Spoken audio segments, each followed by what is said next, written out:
লন্ডনে যথাযোগ্য মর্যাদায় মহান শহীদ দিবস ও আন্তর্জাতিক মাতৃভাষা দিবস পালন করেছে যুক্তরাজ্যস্থ বাংলাদেশ হাইকমিশন। মঙ্গলবার পূর্ব লন্ডনের ওয়াটার লিলি হলে আয়োজন করা হয় এই আলোচনা সভা ও সাংস্কৃতিক অনুষ্ঠানের। এতে প্রধান অতিথির বক্তব্যে বাংলাদেশের পররাষ্ট্রমন্ত্রী দীপুমণি বলেছেন, বাংলাকে জাতিসংঘের দাপ্তরিক ভাষা করার প্রচেষ্টা অব্যাহত রাখছে বর্তমান সরকার। ইব্রাহিম খলিলের রিপোর্টে থাকছে বিস্তারিত। লন্ডন সফররত বাংলাদেশের পররাষ্ট্রমন্ত্রী ডক্টর দীপুমণি বলেছেন, ভাষা শহীদের স্বপ্ন বাস্তবায়নে বর্তমান সরকার কাজ করে যাচ্ছে। সেই সাথে প্রক্রিয়া চলছে বাংলাকে জাতিসংঘের দাপ্তরিক ভাষা হিসেবে স্বীকৃতি আদায়ের।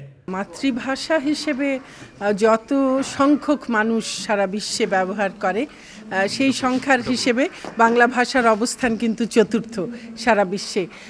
এবং বাংলা ভাষার যে ইতিহাস আছে, যে ঐতিহ্য আছে, যত সমৃদ্ধি এই ভাষার, তার সব কিছু মিলিয়েই বাঙালির দাবি যে বাংলা ভাষা জাতিসংঘের দাপ্তরিক ভাষা হিসেবে গৃহীত হোক। বর্তমান সরকার বাংলাদেশে সে উদ্যোগ গ্রহণ করেছে জাতিসংঘের সঙ্গে।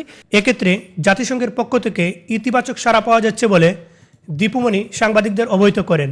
যেই দেশে আছেন সেই দেশের সরকারের সঙ্গে তাদের সমর্থন আদায়ের চেষ্টা করবেন।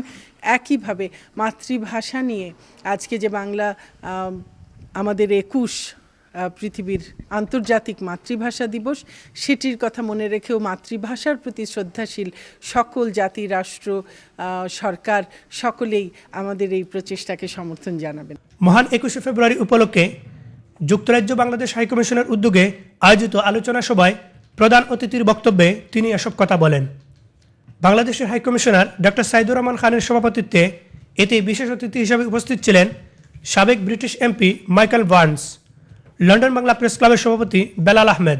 এ সময় প্রবাসী কমিউনিটির গণ্যমান্য ব্যক্তিবর্গ, বাংলা মিডিয়ার সাংবাদিক ও হাইকমিশনের কর্মকর্তারা উপস্থিত ছিলেন। Ibrahim Khalil, channel I, London.